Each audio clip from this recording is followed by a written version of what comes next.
Who do you want to be today? We have nothing to fear but fear itself.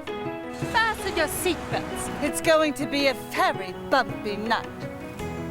Yo, Adrian, you're gonna let me fight Apollo again, you know what I mean? You dirty rat. We shall never surrender. Oh, can we talk? Frankly, Scarlet, I don't give a damn. I get no respect.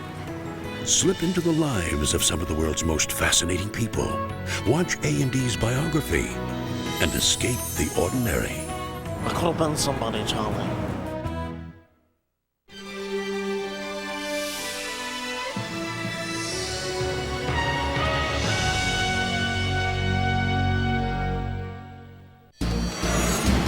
From A&D, this is Biography.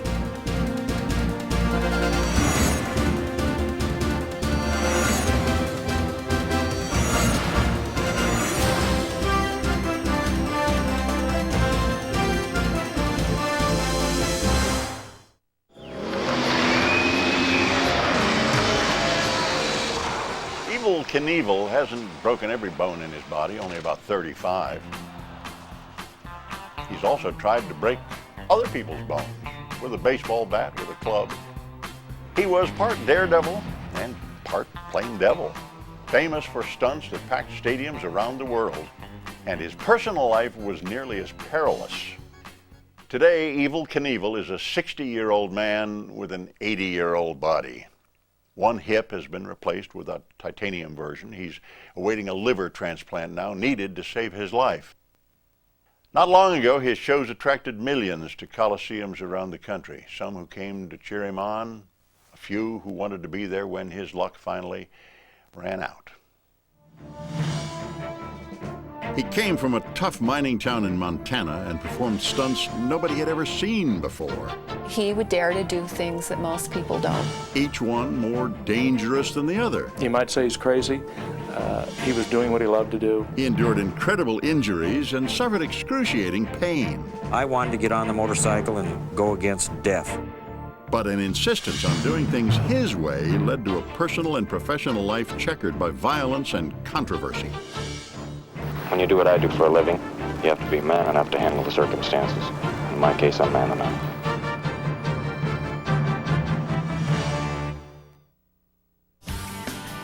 September 8, 1974, Evel Knievel, the greatest daredevil in the world, is about to attempt the most daring and outrageous stunt of his career. A 1,000-foot jump over a rocky canyon 600 feet deep in what's been kindly called a 10-foot tin can. He knows he's risking death, but Evel Knievel's lived his entire life on the edge of disaster. The America that Robert Craig Knievel was born into on October 17, 1938, was still reeling from the aftershocks of the Great Depression. The stock market crash of 1929 led to bankruptcies, massive unemployment, and widespread poverty at a time when there was no safety net for the average American. For millions of people, the future was uncertain at best. There was also uncertainty in the Knievel family. When young Bobby was only 6 months old, his parents, Robert Sr. and Ann, divorced. Bobby and his younger brother Nick would spend their childhood with their paternal grandparents, who operated an automotive business. Robert Sr. would later remarry and have 5 daughters with his second wife, Jean. The Knievels lived in Butte, Montana, a rugged mining town that operated by its own rough-and-tumble set of rules. It was reputed to have more bars and brothels per capita than anywhere else in the United States. Growing up on the wrong side of the tracks fueled Bobby's natural competitiveness. His grandmother, Emma, a major influence in his young life, turned this to his advantage by encouraging him towards sports. Bobby excelled at everything he tried. He would later become a 3-time winner of the Butte Trophy for ski jumping. Emma took her 8-year-old grandson to an auto thrill show where daredevil driver Joey Chitwood performed what were then considered high-octane stunts. The These soapbox racers Bobby constructed demonstrate the impression the show made on him. He sold tickets for stunts he performed on his bike, which he broke during a performance. Bobby learned early on to be persistent and do things his own way, even in team sports. But he was an individualist, and he did not learn, and any time we were associated with him, this matter of team play, passing the puck to the other players. And if you get the puck at one end of the rink, away he'd go, all by himself. And when they cracked him, they really bounced him, but he would go down and up he'd come and fighting for the puck again. With a volatile personality, Bobby was considered a troubled loner by high school classmates. When he was 16, he dropped out of Butte High and spent 3 years at grueling, low-paying work in a copper mine. He knew about the health hazards and personal risks in mining and eventually decided this kind of dead-end job was not for him. There had to be a way out of Butte. He tried semi-professional hockey, promoting his own team, the Butte Copper Kings. When he was playing hockey, and I says, why don't you run the team and let the other fellas take the guff? And he says, because I want to be in where the action is. He would get out on the ice, and of course he was always the guy that he was always in the penalty box, you know, for starting a scuffle, or maybe it was because they came after him. Bobby Knievel did have a way of getting into trouble. This jailhouse is where the legend began. Bobby was arrested for outracing the police on his motorcycle. I was on duty the night with Officer Del LaBrush that Bobby Knievel became Evel Knievel. In custody at the same time was another prisoner called William Awful Knievel. Bill Awful Knievel was in this cell, and we put Bobby in this cell. We made the comment that now we got Awful Knievel and Evel Knievel. We're in for one hell of a night. With Evel's propensity for breaking the law, the nickname spread around Butte. He didn't have too bad a reputation or anything. He wasn't a bad kid. He was just full of hell. After 2 years in the Army, Knievel eloped in 1958 with a high school senior, Linda Bork. She was what every guy would want for a wife. Totally faithful, totally loyal, and just there all the time. Whatever he wanted, he got. After the Knievel's first son, Kelly, arrived the next year, Evel used his skills at self-promotion to earn a living. He came up with his own jobs. He was a very independent kid. He was a merchant policeman. He formed his own company. He protected his people, and the ones that didn't get protected sometimes got robbed. You wanted to be on his good side. He was a pretty good guy. Evel drifted through a succession of jobs, but he was clearly a gifted salesman. He still holds the record for selling more insurance. I think it was combined insurance. He still holds the record for selling more policies than any other salesman. There wasn't any one particular career that held his attention, and he seemed to be headed for a lawless life. He got involved with Butte's criminal element and took part in bank robberies and thefts along the entire West Coast. But soon Evel realized he would end up, like many of his associates, in jail or dead. Motorcycle racing seemed to be a natural profession for Evel Knievel. It provided the speed, danger, and excitement he craved. But there was little financial incentive. Then, on a $10 bet made in a bar, Evel jumped a Volkswagen with his motorcycle and found a gimmick that would bring him a career. He had what stunt jumpers needed: skill and a way to control fear.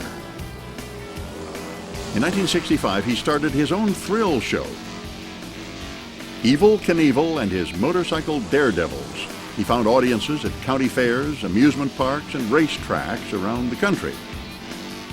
He performed the stunts he had seen at thrill shows when he was a child. When he first started in the stunt business, nobody knew what to think. Of course, my dad was afraid for him. And then once he saw that he was serious, that he would do this with or without his support, he, of course, supported him completely. We all did. Evel was known for his showmanship when it came to stunts, like this one in 1966. He had a motorcycle ride towards him at 50 miles an hour. He was supposed to spread his legs and leap over it. But he didn't leap high enough, and the handlebars struck him in the groin. He cracked or broke most of his ribs. It wouldn't be the last time a stunt would end in injury, but it would be the end of his Motorcycle Daredevils from now on, Evel Knievel would be a one-man show. But nobody could rivet an audience like Evel. If you think about it, from, if you're jumping, 130 feet or whatever it might be, 150 feet even, from one end of a ramp to another end of a ramp, now we're talking about two and a half seconds, if that much. But Evel could turn it into an hour-and-a-half show, where the people would be standing and cheering and going. To most Americans, bikers were tough, beer-drinking misfits in black leather, an image popularized by 1950s exploitation movies. To set himself apart from that negative connotation, Evel adopted a flashy white leather outfit with some pizzazz borrowed from Elvis Presley and Liberace, also known for their flamboyant costumes. The Stars and Stripes motif was a result of the patriotism instilled in him by his grandmother during World War II. Although Evel Knievel was building a reputation for his jumps, he knew he would have to push himself farther than anyone else to really make his mark. Las Vegas in the late 1960s was a booming gambling mecca. Caesar's Palace was a new addition to the neon strip. In those days, the whole town of Las Vegas wanted promotion, and they did all kinds of things to get great promotion. If they could dream up something that was really unusual, that's what they wanted to do. The ever-enterprising Evel Knievel presented himself as someone Caesars could use to get publicity. He proposed an outlandish stunt, jumping over the casino's fountains. Evel was sure that huge crowds would show up. I would say since the beginning of humankind, people have been intrigued with this life-death issue. To some extent, when they go, they're anticipating that somebody dies in some enormous crash. After warming up the crowd with wheelies, he did a test run.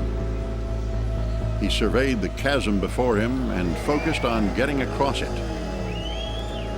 As 10,000 spectators watched, Evel took off at 70 miles an hour, soared 20 feet over the fountains, jumping 144 feet 6 inches. But he landed too fast and too hard. The tremendous jolt threw him from the bike and into one of the most spectacular falls ever recorded on film.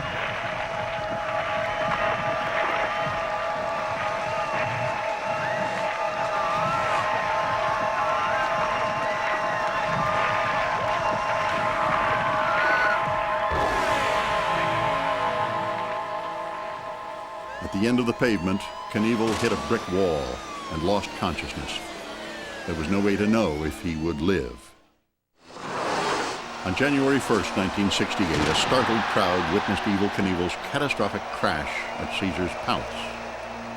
You could hear the roar of the crowd and the gasp of the crowd and so forth, and you knew something bad had happened. Somehow the bike didn't land right, and he must have been hurt.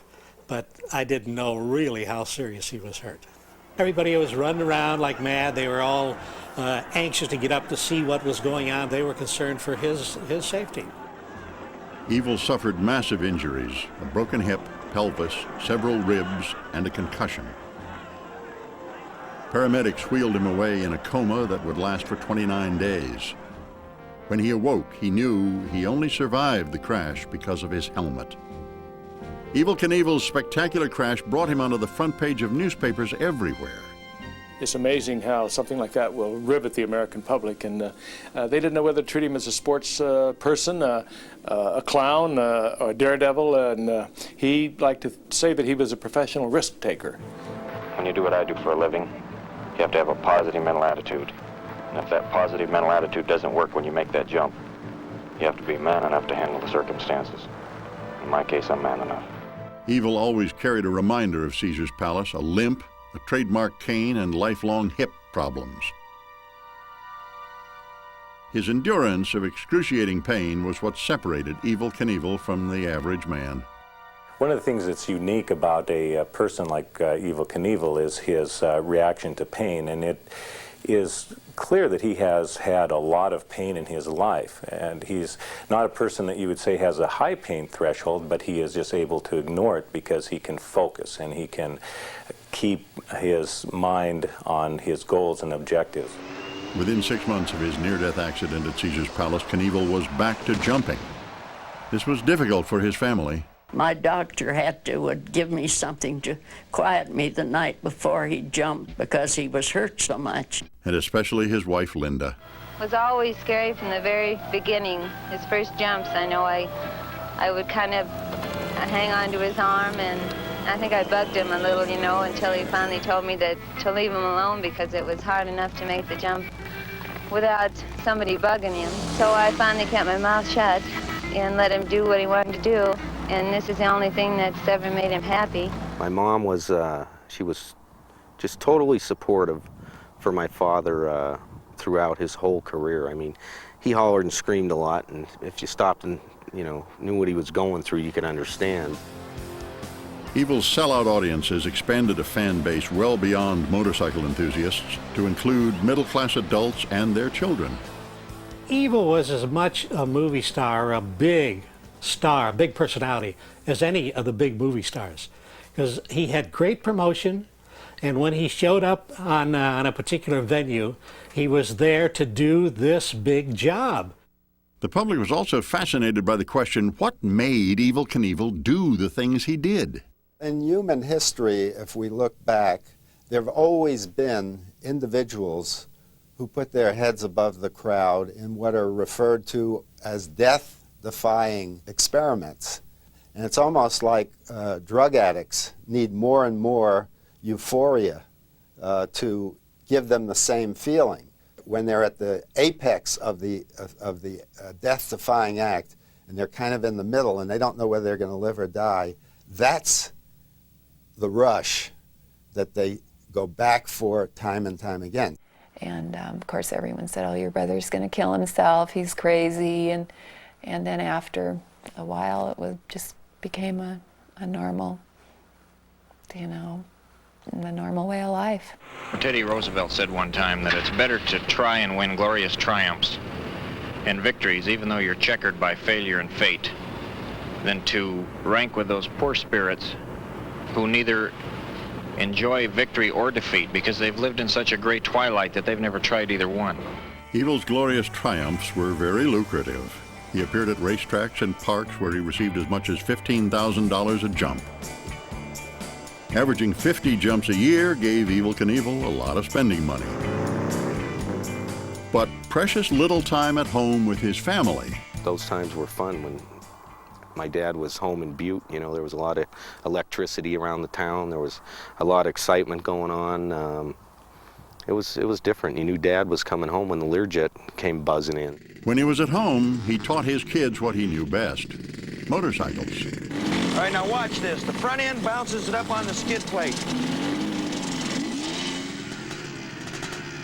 And he made sure to emphasize the patriotic values he believed in. But America in 1970 was no longer a place where patriotism was popular. Social and political turmoil in the 60s had replaced the easygoing 1950s, and now the Vietnam War was creating rifts between young people and their parents. During this period of protest, Evel Knievel continued to proudly express his love of country. He wasn't afraid to wave the flag when others were burning it. This made him an icon to middle Americans. In typical Knievel fashion, he was also shamelessly opinionated. At San Francisco's Cow Palace, he publicly condemned the Hells Angels motorcycle gang in a pre-jump speech. The result? A row between Evel and a biker which erupted into a riot. When the crowd was finally brought under control, 12 Angels were arrested and 2 ended up in critical condition. And at a time when drugs were part of the youth experience, Knievel was not afraid of being labeled unfashionable. I go to Indianapolis every year with the A.J. Foyt pit crew. He does a good job there. The men that are with him do a good job. When we go to qualify, there are some men who want to qualify and go faster, and instead of running on the fuel that Mr. Holman advises they run under and that the USAC committee tells them to run under, some of them cheat a little bit to get ahead, and they use the nitro. And their car runs for about 5 laps, and then it blows all to hell.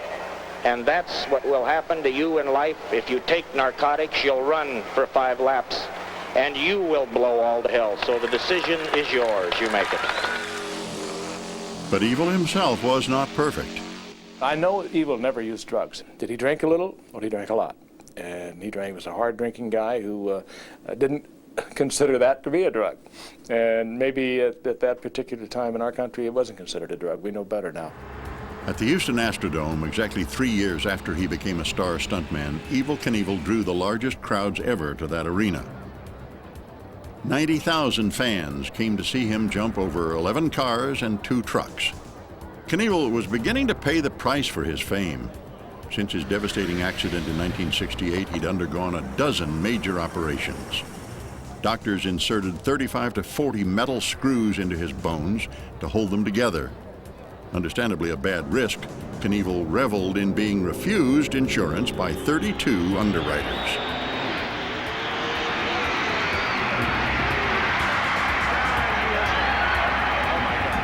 He set a new record with this jump, raising the bar on the distance he'd have to go next time. Being in the public eye brought Evel together with show business celebrities. One of them, actor George Hamilton, bought the rights to Evel's story for $25,000 and planned to produce the movie and cast himself in the leading role. Made for less than $500,000, Evel Knievel became a top-grossing movie, bringing in over $15 million. Evel got 2.5% of the profits. The success of the movie boosted the Knievel legend and its merchandising value. Evel Knievel action figures became the hottest-selling items in the toy industry, earning $250 million. There were also Evel Knievel comic books, electric toothbrushes, Halloween costumes, bed sheets, record albums, and pinball machines. This made Evel Knievel an enormously wealthy man. He built a lavish $800,000 home in Butte and wore a $75,000 diamond ring. He flew his grandmother around in his own helicopter. He wrote custom-printed gold checks, many of which were never cashed because they were immediate collector's items. We lived in a trailer house for a long time, and then the toys came out, and all of a sudden we had 2 Lear jets, 3 yachts, a nice home in Fort Lauderdale, a nice home here on the golf course, and Ferraris, and there was just a lot of things that happened overnight, it seemed like, in a period of 4 or 5 years. When he was getting that big money, he was stretching it. Always had to go a little bit further, you know what I mean, on every jump in order to fill the stadium. May 10th, 1971 was a case in point. Knievel planned to jump over 13 soft drink trucks as a promotion for the local bottler in Yakima, Washington. By now, ambulances were a familiar sight at a Knievel jump. Because the trucks were higher than cars, he had to build steeper takeoff and landing ramps.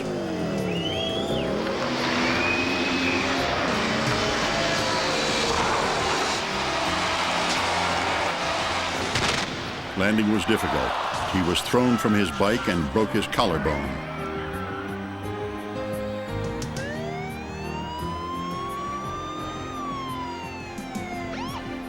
Knievel was so pressured by his performance schedule that new injuries never had the time to heal.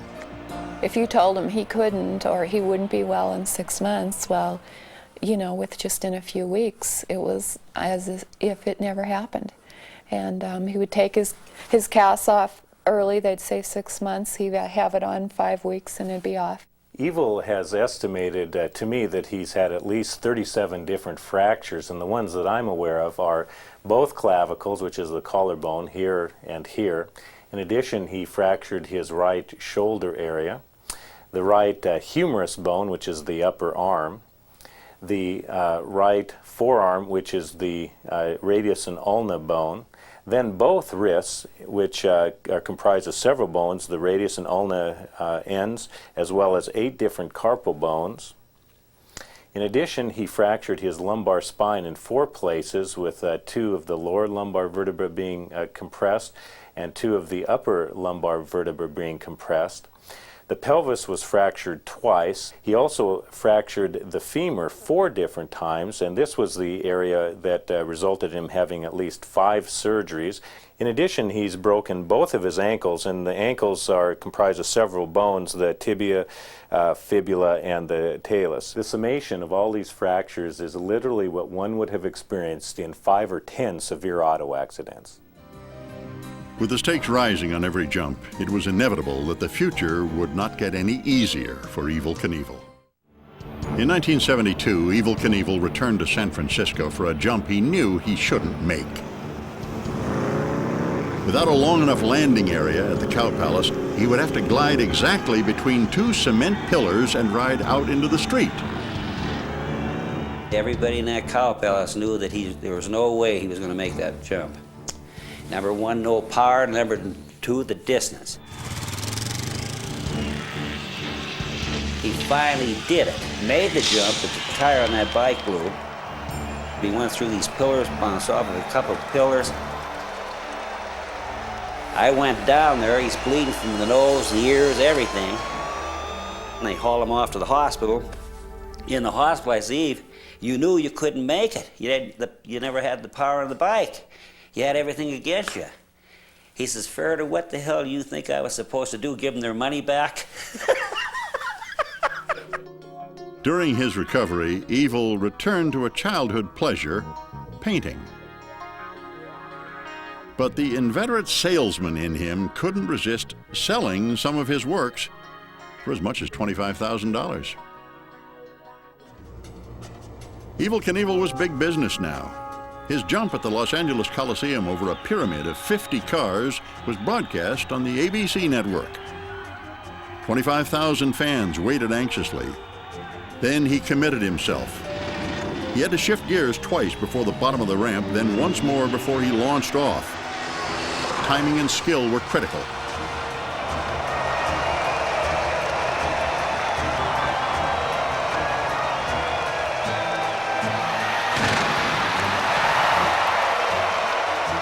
Afterwards, his fans treated him like a hero, and Evel was always more than willing to give them what they wanted. These folks would not be doing these death-defying things if there was no audience. Don't just go out in the jungle or over a cliff on your own. I mean, that's just plain suicide. So the crowd is extremely important. Evel was now paid upwards of $50,000 per appearance, and having grown up poor, was always ready to spend it lavishly. Knievel was a giver. He made all that money, but he probably felt he was never going to live long enough to spend it, so he basically gave it away. Evel was good to the city of Butte. He was good to the kids. I mean, there's a lot of people in Butte that can tell you stories how he'd stop by their house and drop off a couple of bicycles for their kids. Or Evel was good to everybody. Evel Knievel always came up with more outrageous stunts, like his proposed jump across the Grand Canyon. When he was refused a permit by the Department of the Interior, he chose an alternate site, the Snake River Canyon outside Twin Falls, Idaho. He leased 20 acres with money from his $6 million advance for the closed-circuit TV rights. The canyon was 1,000 feet across and 600 feet deep. He planned to make the jump in a rocket that would take off at 200 miles an hour, increase to 350 miles an hour, before parachuting safely down on the other side. Evel caught heat on his announcement of such an impossible jump. That canyon was for real. That was something that Evel was going to do, and you know, when he set his mind to doing something, he did it. You know, like he says, if you fell down, the only time you're a failure is if you don't get back up. A former NASA engineer, Robert Truax, was hired to design the rocket.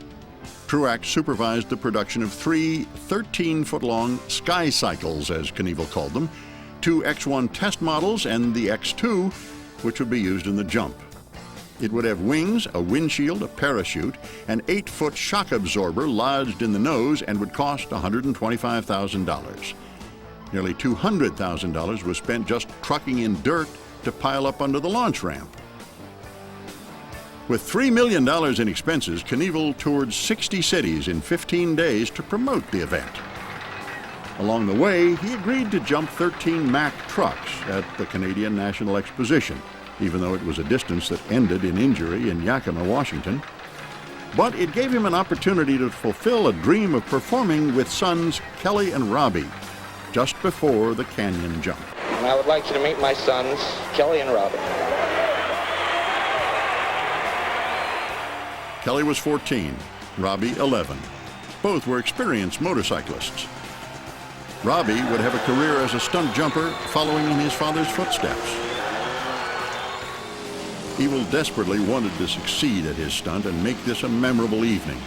He also felt the pressures from his commitment to the Snake River promoters. Any injury could derail their very expensive plans.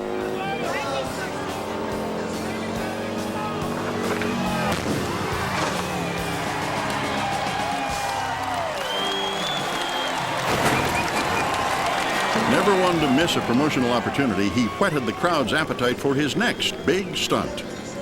I went to Idaho and I bought a canyon. It's my canyon. And on September the 8th, I'll jump it. And the only way they'll get me out of the air is to shoot me out with an anti-aircraft gun, because I am going to go, believe me. But the Twin Falls stunt was swirling in controversy. Some critics considered it a phony, that it was impossible, that it would never happen, that promoters were shaking down a gullible public.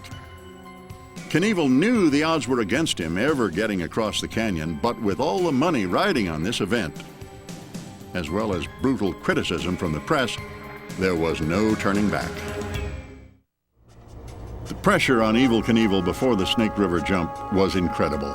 There were the promoters, the crowds, the invited celebrity guests, and press critics. They came from all over the country to see this clown who was going to jump over the Snake River in a skymobile, which was nothing more than a big firecracker, and he was sitting on it. Then there was the sky cycle. Would it take Evel across the canyon? We had 2 test shots on that prior to that jump, and both of them ended up into the river. Knievel announced that success was a 100% probability. Privately, he had doubts. The day before that jump, they decided that the electronics wasn't going to get the job done, and it had to go to a manual deal with Knievel. I mean, he had to push the red button, and he had a lot of instructions that led up to pushing that button. Basically, they wanted to cancel, and Knievel says, no, we're not canceling, because he lost the contract, I think, was with that beer company, Olympia, because of a cancellation. He said, no, we're not canceling, we're going to go. My dad sat in the truck like he did before a lot of jumps and just kind of, you know, meditated with the family. I mean, talked to everybody, wanted to be left alone, and it was time to suit up and go get in the thing, and, you know, before you knew it, you heard the 10-second countdown. 7, 6, 5, 4, 3, 2, 1.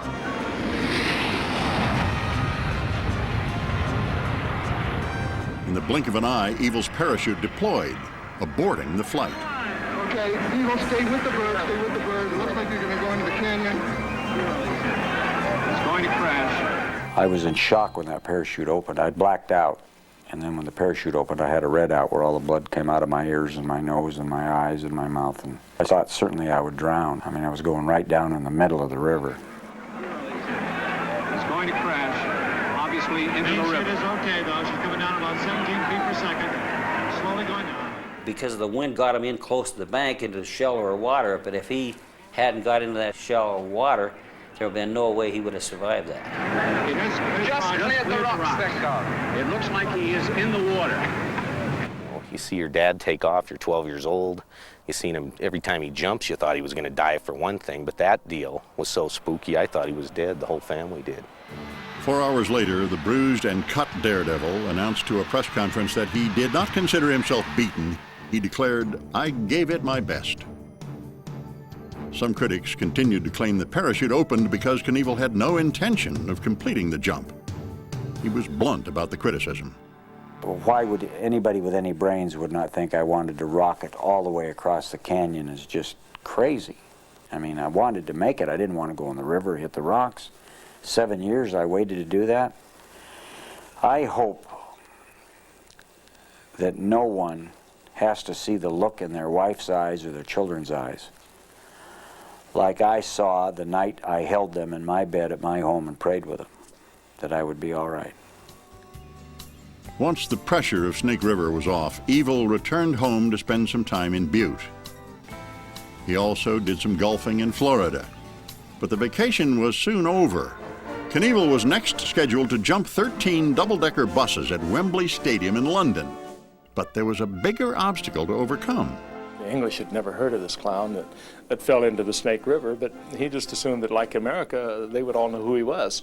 And it was about to become a financial disaster for the promoters and Evel and everything else. So he set about, and in just a matter of a few days, selling out Wembley Stadium. And he did little things like he refused to drive on their side of the street. And he would be driving around London on the wrong side of the street with his flowing cape, and all of a sudden people began to talk about Evel Knievel. Knievel stood to make well over $1 million for a 3-second stunt, if he lived long enough to collect.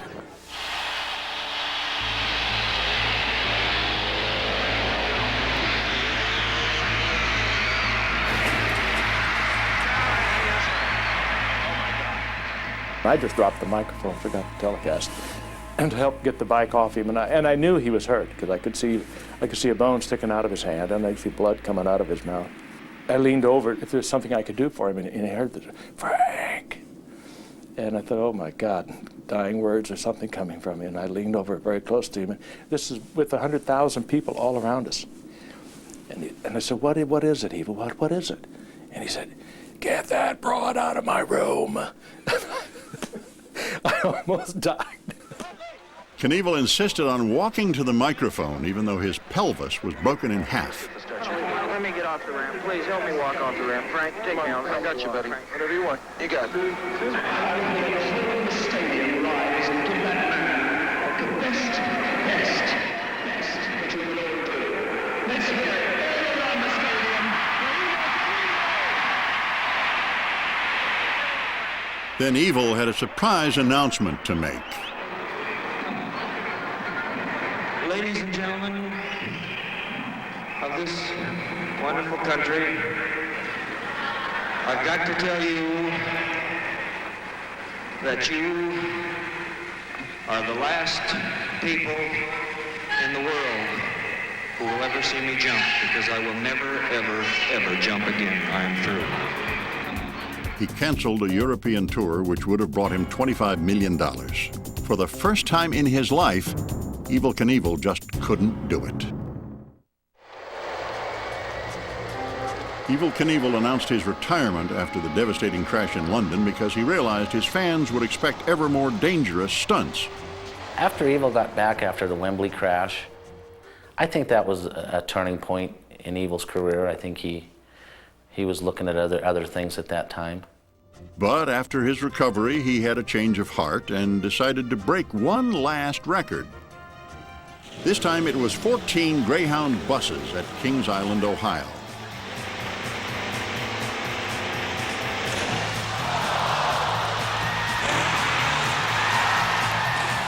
He was able to complete the last big jump of his career on a high note. Evel's stunts from this point on were moderate even by his standards. He made a mini jump at the Seattle Kingdome.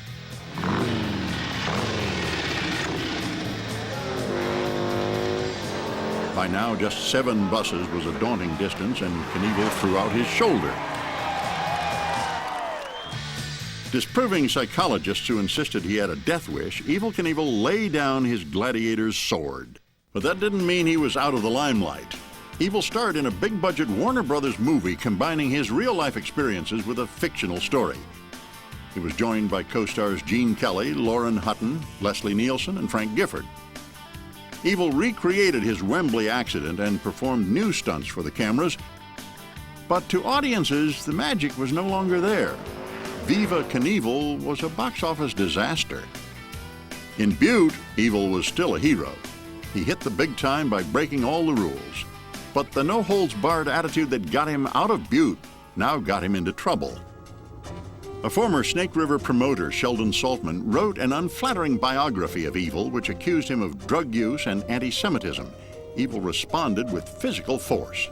I went to the 20th Century Fox parking lot, and I took the ball bat with me. I just walked up to him and I said, "I'm not the son of a bitch, you're the son of a bitch." And I hit him as hard as I could on the wrists. Nowhere else, but just on the wrists. I said, "Now you will never write another book with those broken wrists." Knievel was arrested and made headlines again. He pleaded guilty and was ordered to appear in court for sentencing. To some, he was a violent criminal, but others still looked up to him as a hero. He was sentenced to 3 years with a minimum 6 months in prison. Linda and his children joined him as he left the courtroom to face the press. I only have one thing to say about this day in court. That judge is a good judge, and he's a fair judge. I have nothing more to say. The impact on his popularity was immediate. A proposed animated series for television was canceled. The sales of Knievel toys plummeted, and Evel was roundly criticized in the media. I still have a tremendous dislike for the guy. I don't hate him, feel sorry for him, that he'd stoop so low to write that book. At 43 years old, Evel Knievel could jump no longer. He officially retired in 1981 from the sport that he had created. He devoted time to Robbie's jumping career and became his manager. When it was time for him, that he decided he was done doing it, and Robbie was just starting to say, "Wow, I want to do this." Well, it just flowed together, and Evel helped Robbie in and got him started, and Robbie was doing the jumping, but having Evel there and the power of just his presence meant a lot to everybody. But things didn't go smoothly with two headstrong Knievels. There was a lot of arguments with, Dad, I want to jump further, and he didn't want me to get hurt, and I want to do things my way, and so that's why we kind of split up, and like a lot of fathers and sons argue, we did too. Unable to support a huge overhead, Evel lost almost all of his prized luxuries. He traveled the country in a custom-built mobile home and claimed the only thing that kept him alive was his daughter Alicia, born in 1979. Evel and Linda grew farther apart and eventually separated in the mid-1980s. For the next 15 years, Evel Knievel became just a memory to most of his fans. It looked like he would spend the rest of his life in semi-obscurity. But in the mid-1990s came a renewed interest in the heroes of the 70s, and Evel's stock was on the rise again.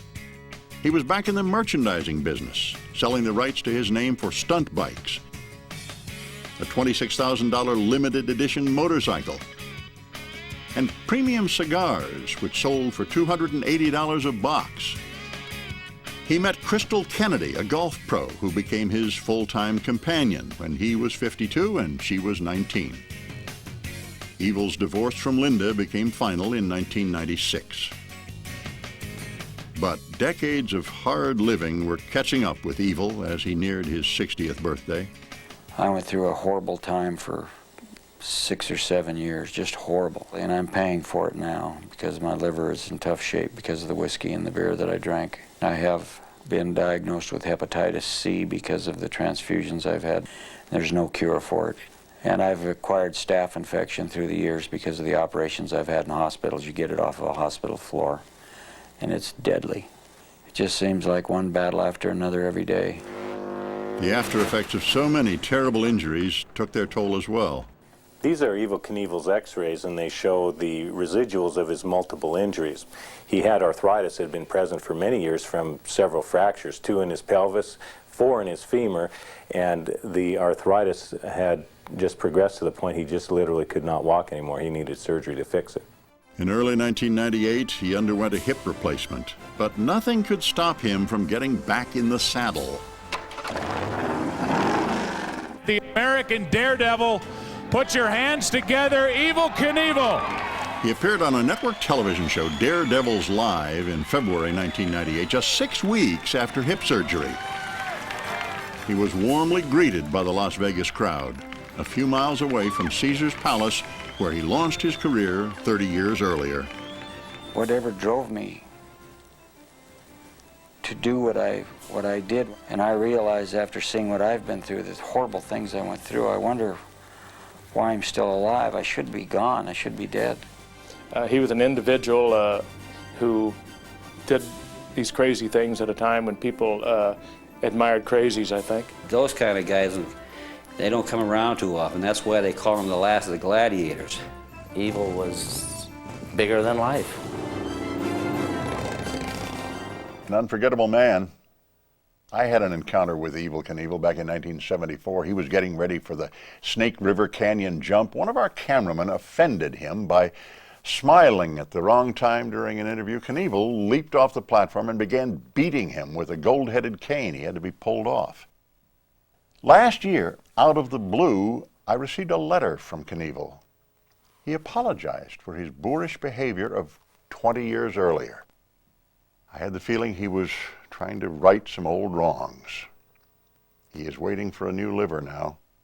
And if he doesn't get it, doctors say he probably only has a few months to live.